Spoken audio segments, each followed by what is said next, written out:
the first thing that comes to mind, mindfulness.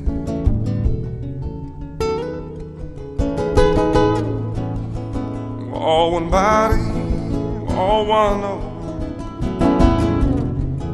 in the next reality.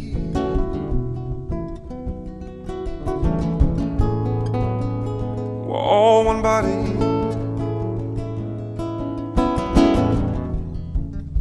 Yes, I'm sure.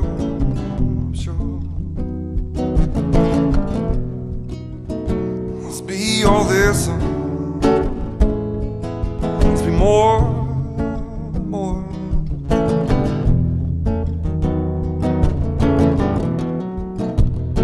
Let's be all this. Let's be more.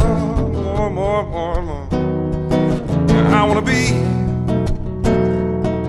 all this. Let me be more.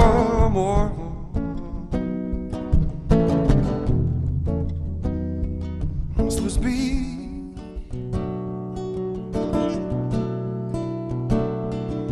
all this. Let's be more.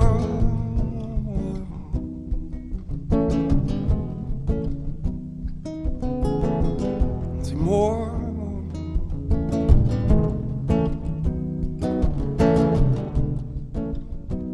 Say the first thing that comes to mind.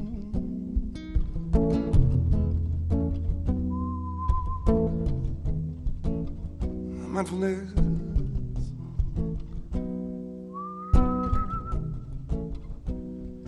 Mindfulness.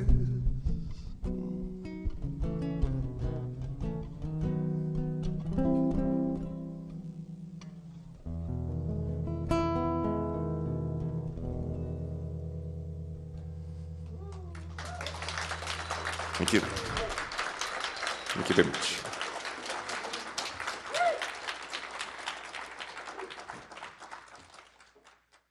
In the first service, I was so captivated by how amazing it is that the music just, well, it always is really perfect, but I'm noticing this morning how perfect it is for the message. I was so captivated that I totally forgot the message. I didn't forget it, I never got back to it, actually. Because I was so in what I got from the music, and Diane's prayer, and now Reverend Linda's prayer, those things really, they really do what they're supposed to do, which is open us up so that we can find out what's going on in here. So we come for all of it, and it's all so important. So I'm not going to go on and on about the music, but I just have to say this. And please don't let me get stuck. If I go on, just say, stop. This morning's assignment in 25 minutes is to explain the foundation of this teaching, or God, or the thing itself, as Dr. Holmes called it, or any of the other hundreds of ways it's been expressed throughout the ages, in such a way as you can grab it and make hold of it and use it, starting now. That's just pretty sweet, yeah. So it's impossible, actually. So I've already let myself off the hook. But what is possible is to pay attention to whatever is going on around you so you can notice when it's making its way through all of the barriers you build to keep yourself safe from all the ways you really want to be, but you don't think you know how or deserve. Do you know what I'm talking about? It's a very big thought. But the music changed it up all the time today, from the very first do-da-do-da-do-da-do-da-do-da-do-da, all the way through. The music was different this morning. And I didn't say a word about that to Rick. It just came out that way. And in order to experience the thing itself, in order to get it, we have to be different from the way we always do things. Because, if we just keep doing what we've always done, we'll keep getting what we always get. We all know that. The thing is, what are we doing about it? Change is good. Yes, you're absolutely right about that. So, there's so many things I want to share with you this morning, but the essence of this talk is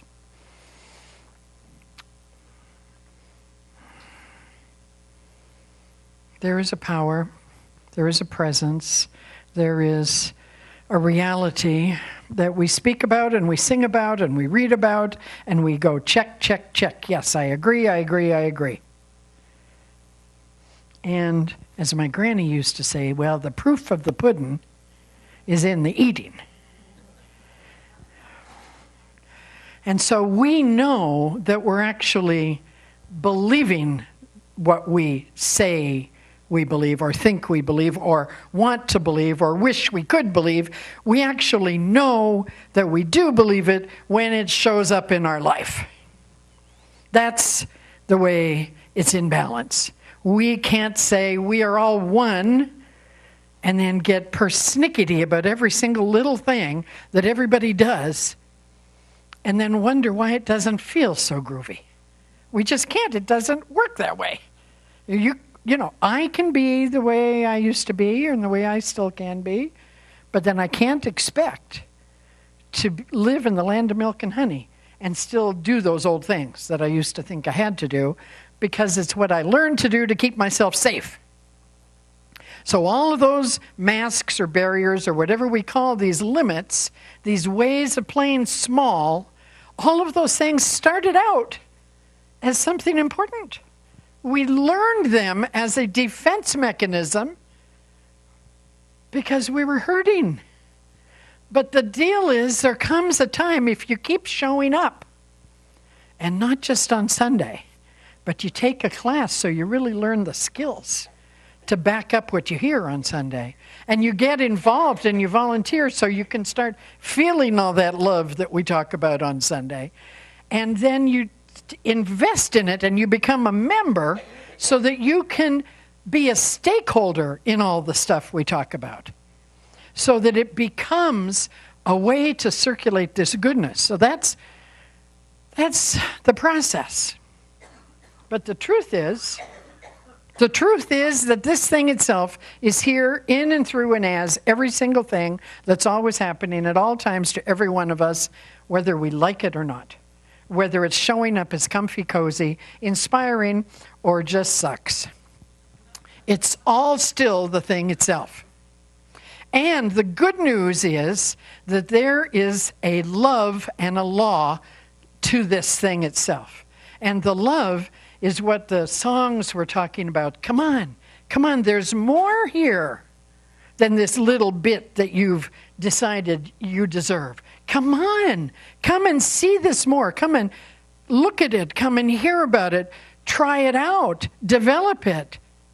Become it. Because it is so infinite that there's no end to it. There's no reason any of us should play small. None whatsoever. To play safe. If people don't like you the way you are, check in with yourself. Are you being kind and loving? Are you being respectful? Or are you just different?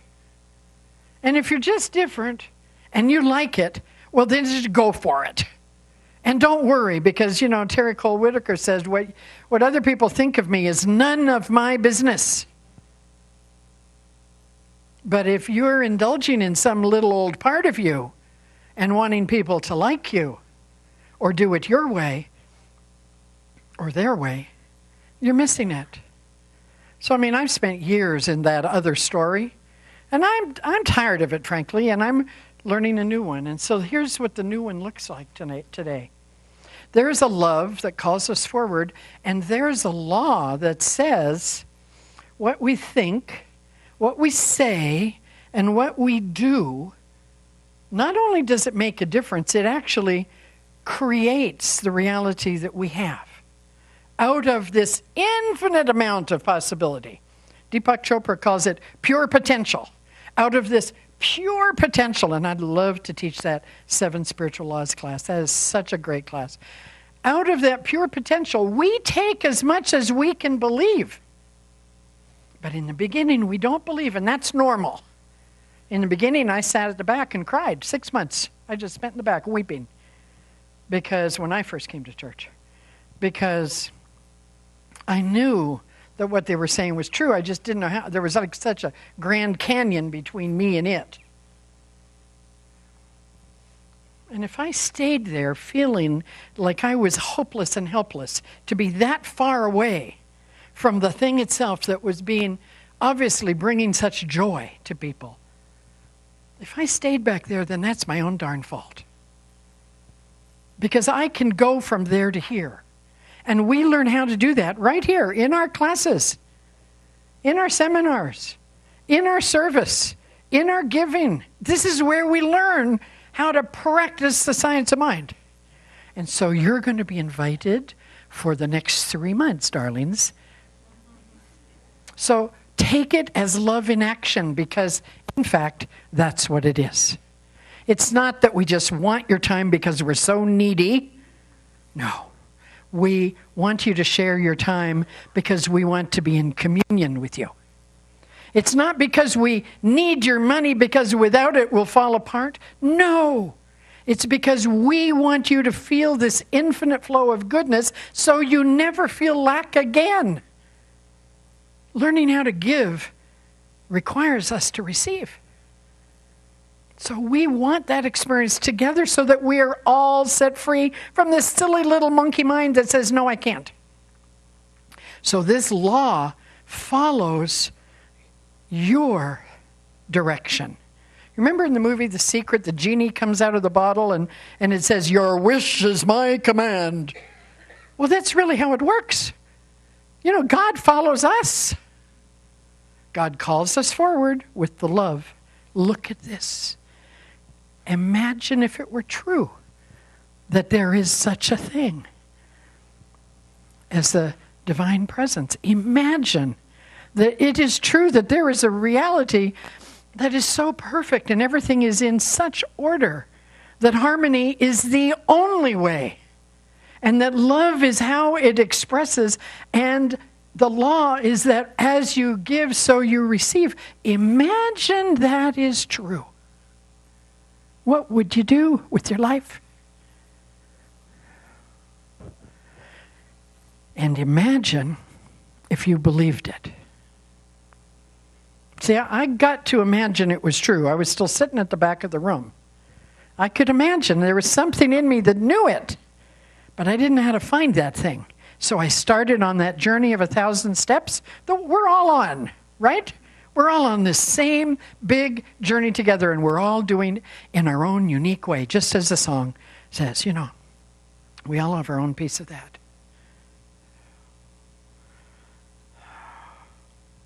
I'm reading this amazing book by Parker Palmer, who is an educator. And the book is called To Know as We Are Known. Education as a Spiritual Journey. I mean, I'm just in the first chapter, and I've got I just want to read you this book out loud, really, for a few months, so that it can just filter into our being. This book says, well, anything you have, anything that's going on, can be a spiritual journey for you. You decide. It can also be a place you hide. It can be a place you act out your superiority or your inferiority. It can be the place where you're constantly needing to be right, or whether you're making yourself miserable because you feel wrong, or because you're making yourself miserable because you're separating yourself by everybody because they don't let you or you don't let them, or whatever the story is. We all have one. We all have one. So the truth of education is that in us is the wisdom of this thing itself. And every class, and every seminar, and every prayer, and every practitioner session, and every time we lean into wisdom, that's a spiritual journey. so that we can listen for the thing that's inside of us, so we can enliven it, so that it starts showing up outside of us, in contrast to all the other things we used to attract. Well, maybe not you. I've had my fill. And when they show up, I go, oh yeah, that's just the result of an old seed. That's an old idea. It's not the truth of who I am. So life has, I have so many miracles, and anyway, I have stuff just show up in my life that's so perfect that it tells me that I'm on the right track. And so when someone goes at me, I go, for about 30 seconds. Sometimes for about 3 days.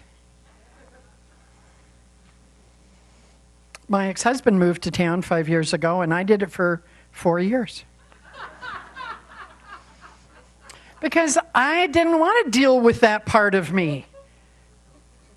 I thought I had it all fixed, I thought that we were fine. I had forgiven him, and I had asked for forgiveness. Shouldn't talk about these things on public media. Oh, God. Anyway, if everything is a spiritual journey, then we can use everything to set ourselves free, right? So I've had plenty of opportunity this week. Plenty of spiritual teachers abounding, showing me where to focus my attention. So I wanted to share with you, and I sent this to my daughter, because my daughter, she's never thought much of science of mind.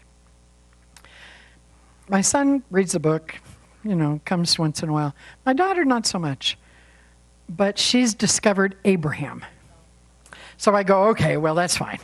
I like that too. Whatever works. And so it came to me, it was a quote on the minister's listserv, and I immediately sent it to her. Everyone holds a mix of opinions, beliefs, and expectations on a myriad of subjects. When you give your attention to something, that vibration becomes activated, and it comes to the forefront. Okay, so we all have lots of places we hang out in our head. But when we put our attention on it, the physicists would say, it collapses into the thing you're looking at. And if you like the idea of how magical life is, go to Lynn Hagster's class on Thursdays. So whatever you put your attention on comes to the forefront, it gets bigger. And the more often you focus on it, the more it comes to the forefront, and the more dominant it becomes. So now, what's in your wallet? You know that ad? What's in your wallet ad? So what's in your consciousness that is keeping you small? What is it that you're saying and you go, well, yeah, that's really true, but, if only I'd been born in a different time or in a different country or whatever. If only I had... Baloney.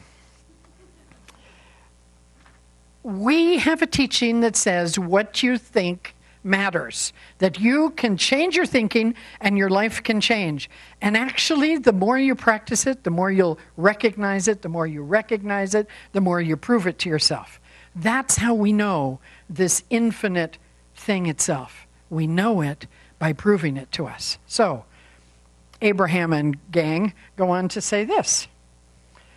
You have the option of making a good feeling aspect of another person dominant in your vibration, or making a bad feeling aspect dominant. And whatever aspect you regularly choose becomes the vibrational basis for your relationship.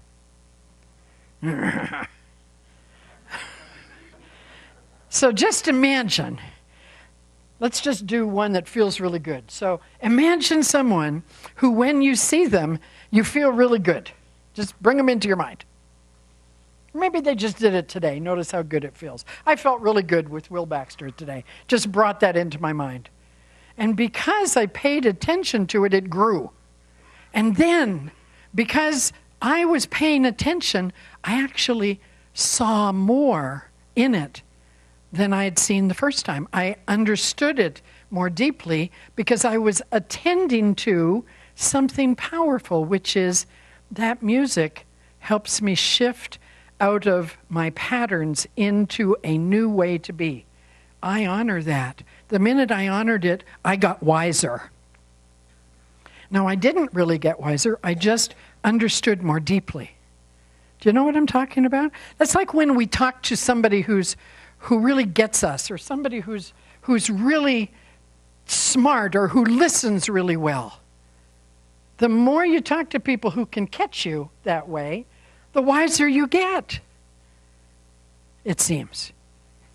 But what it is we're in the dance, we're circulating. The giving and the receiving is in a groove. And when we're in that groove, more life happens and it feels so good. It makes you want to do a jig or skip or laugh out loud. So we have that choice to feel good. And now think about someone that you don't, that doesn't make you happy. When you see them, you want to walk across the road. I had somebody actually say that to me once. Publicly. But we won't go into that. But it certainly did affect the vibration of our relationship. Because I decided that wasn't a kind thing to say. And because I didn't clean it up in the moment, I carried it around. You know what I'm saying? So, I mean, we have the opportunity to say, wait a second, that hurts my feelings. Or, wait a second, I'm asking, do you not hear me? Or maybe I'm not asking in a way you can hear me. Because we're identifying with some aspect.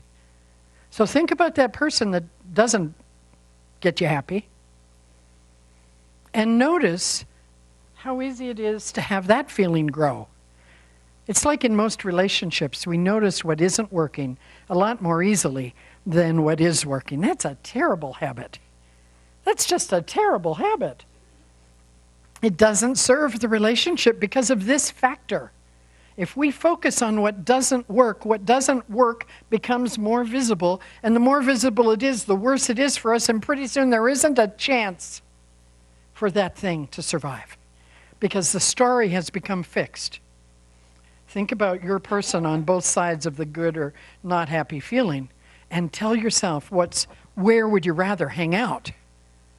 I remember I had a roommate once, and he was a musician actually, and a great singer, great guitar player, a wise man, a good builder. He was handy, you know. And so he came with his dog. The second day he lived in my house, he took his muddy boots and he put them by the door, but not in the nice little orderly thing I had ready to receive muddy boots. No, no, no. No, he just put them on the hardwood floor. I didn't like that. I had to clean it up because he'd gone to bed. So the next day, he comes home, and I'm just waiting. Where is he going to put his muddy boots? Well, sure enough. Guess where he put them? On the floor. I decided right then and there that this guy was completely unconscious. Even though he was a great singer, a really wise person, I thought 3 days ago that he was a nice guy. But I had determined in 3 days, just 3 days, that he was going to be a terrible roommate because he couldn't respect the floor, and for sure he wouldn't respect me, and therefore he needed to go. Have you ever done that? Some little thing, a little grit of sand gets like a burr under your saddle, and then, for God's sake, that's all you can see. He would come down the road on the fourth day. I heard his truck coming. I was already mad. Just hearing his truck coming, I was going, "Grr." He didn't have a chance. He didn't have a chance, and nor did I. See, nor did I. I blocked that friendship right then within 4 days because I made a judgment about his damn boots on the floor. And I acted on it unconsciously. And we have that choice. love, life, the goodness, the world of infinite possibility brought him into my life. And the law did exactly the only thing that it could do, because I gave it my word, my thoughts, and my deeds. There was no way it could do anything other than send him away. And that's where he went, gone. So we all have relationships in our life right now that we're either in harmony with and really lift us up, or really, oh, well, gosh, what if they're going to put their boots there again? What if they're really not? Oh, they've done it 3 times. It must be the way they are. Off with their head.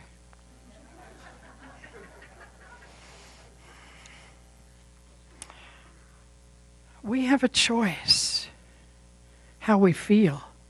We have a choice what we experience. And the choice, they used to say the devil is in the details. Well, maybe so, but heaven is in the details. Every single thing that happens to us, we have the choice. So when I read this, I started practicing it. When people would show up and do something or say, somebody was really sarcastic to me one night, a couple, 3 weeks ago. And it hurt my feelings. And I didn't ever really deal with it. And then somebody else betrayed a confidence. And I didn't really deal with it. And I started to get a little boot relationship going there. I'm awake enough to know when there's boots stomping around in my head. And I saw it and I went, stop. Just like me, that person is seeking to be loved and to be loving. Just like me, that person is doing the very best they can. Just like me, they're giving their gift in the only way they know how to give it. So how can I receive it that will add to their life, that will raise the vibration? It was a conscious choice with this person. It was the same person, the sarcasm and the betrayal, the same person. I made a conscious choice. And I wrote a beautiful note at something that came up. And I went, wow, that's really beautiful. And I just shifted to higher ground myself. I did not do it for that other person. I did it for myself. When we change, we do it for us. The only way anyone can consistently be happy is to understand that the feeling of happiness is merely an alignment with the source within us. Let me say that again. The only way we can be consistently happy is to realize that the source of happiness is to be in alignment with the source within us. When you were in the vortex of creation, you were lined up with all that you have become and with everything that you've asked for. And in that moment, which looks like the center of this infinity, in that moment, you've called for whatever it is you're calling for. Peace, happiness, love, expression, freedom, time, money. Whatever you've called for, it has to go through you. Spirit calls you to it all the time. You hear it and you call for it too. But if you're pretending that you believe it and you're not removing the barriers that you've built up over the years, it can't get through you. Our job is to take care of that center point. That's why we're here. We remember at some level that we're spiritual beings. And life will bring us just what we need if we let it. So I want to leave you with these 2 thoughts.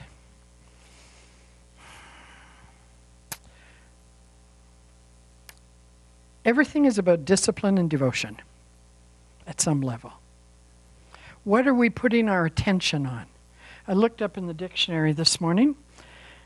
Discipline, training, order, patterns, area of expertise, focus, particular area, self-control, expectations. devotion, religious, active worship, dedicated to, loyal to, attachments. So what are you dedicated to? What are you disciplined for? Are you disciplined for being right, or are you disciplined for being happy? Michael J. Fox, I have a quote of his on the fridge that says, "My happiness is in direct proportion to my acceptance and in inverse proportion to my resistance." Because I decide.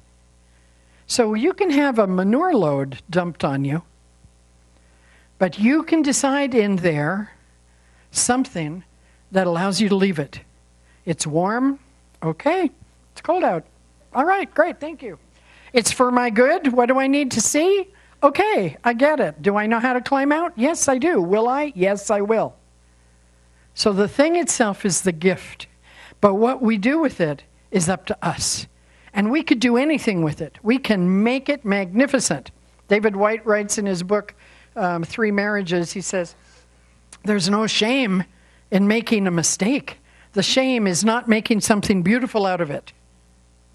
So if you've fallen on your face by being mean to somebody or by judging somebody and it's hurt you, just get up, forgive yourself, and do it differently the next time. That's the work. So, and we're in this together. So I want to let Anita take a moment to tell you how this teaching and these truths caused her to make a choice that is really important to her. And we know that it's important to many of you.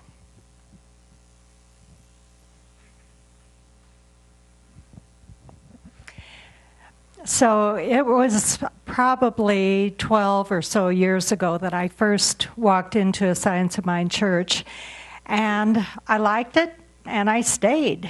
And right away I started becoming a regular Sunday attender, and eventually, because I was a little slow, eventually I started taking some classes, and I liked that, and I took some more, and I took some more, and some of them I even took twice. But I never gave a lot of thought to becoming a member, because at that time, membership just wasn't discussed much. It didn't seem to hold a lot of importance. And one day, after I'd been there for a few years, I was sitting in Sunday service, and you know how you hear that small voice sometimes, and when you pay attention, it's really a great voice. And my small voice talks to me in terms that I can get, so it's usually pretty simple. And it said, this organization is not a flash in the pan. It's been here for a long time, and it's going to be here for a long time. And my kind of internal interpretation from that was, it's time to sign on the dotted line. It's time to become a member. And so I did. And I'm glad I did. So I want to tell you about why membership is important to me. And I wrote some notes because I don't want to forget anything. I like being able to say, yes, I belong to an organization that promotes an evolution of consciousness that I know benefits me, and I believe benefits the whole world. Membership calls me to participate and support this center, and in return I feel supported. I like feeling invested, just like I feel invested in owning my own home. It's important to me. I like to put down roots, and I know that through those roots I'm nourished and I grow. Membership strengthens my involvement and my commitment. And because I believe so deeply in the beauty of this philosophy and its goodness and its usefulness in my life, I want to do what I can to strengthen this community. And I know that I do that through membership. So if you're not a member, I just ask that you give it some consideration. And if you are a member, just take time to think about what that means to you, because you might be the next person up here holding the mic.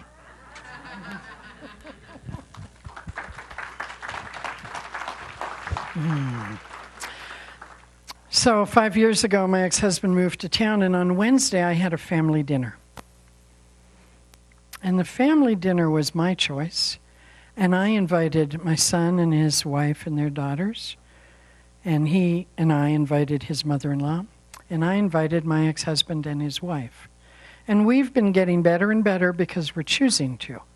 It's actually, we've made a conscious choice since we are together so much, all the holidays, all the whatevers. It doesn't feel good to just hit your story the minute you see someone. It makes you unhappy.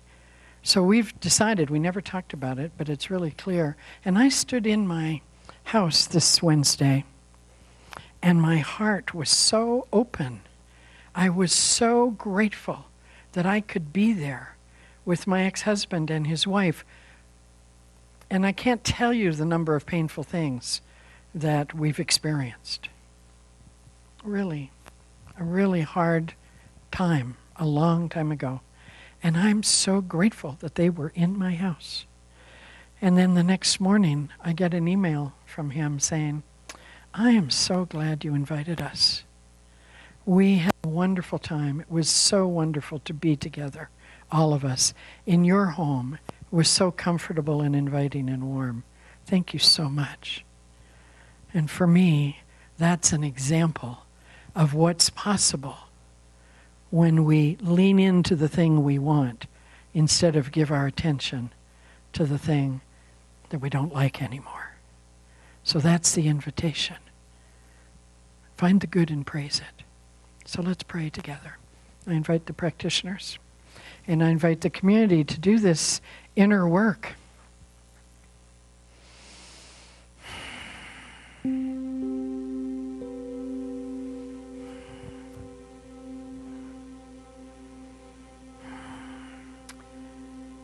Oh my God.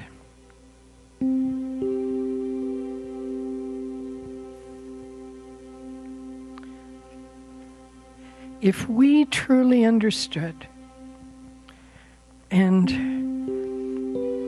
were experiencing the amount of amazing life that is here for us,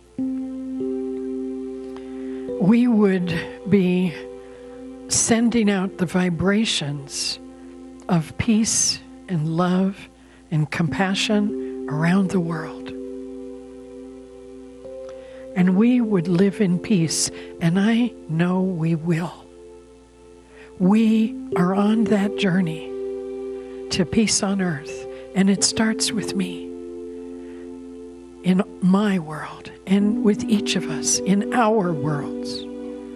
So I give thanks that there is a thing that I can't understand, but I can feel it when it shows up as pure, pure joy. I am so grateful when it shows up as people being kind and supportive to me. It shows up in direct proportion to my surrender to it. It's always in balance with where I am in my heart. And so that heartens me, and it lets me see you and your lives and know that the instant that you say yes to this thing itself and you open just even a smidgen to feel it, well then you're on your way to a life of great joy and great happiness, to great abundance and freedom. No more masks, no more walls. It may take time, but so what? Just do it. We're doing it together. This is community. God bless us. Here we are, yearning for this and growing it together. I am so grateful for every step in everyone's journey, because your growth raises the vibration and makes mine easier. And that's why community really is a powerful thing, especially when we consciously choose for it to be for good. So let us thrive ourselves in our own holy, holy life, and let us share that with each other, so that the light that comes from this building is like Findhorn, that it lights up the whole northern coast, just radiates past the mountains and past the valley and past the desert. Because that's what it can do. That's the thing itself. So thank you.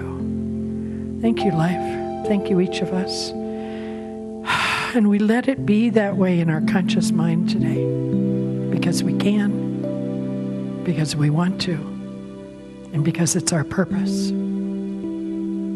We let go, we trust, and we let it be. And together we say, and so it is.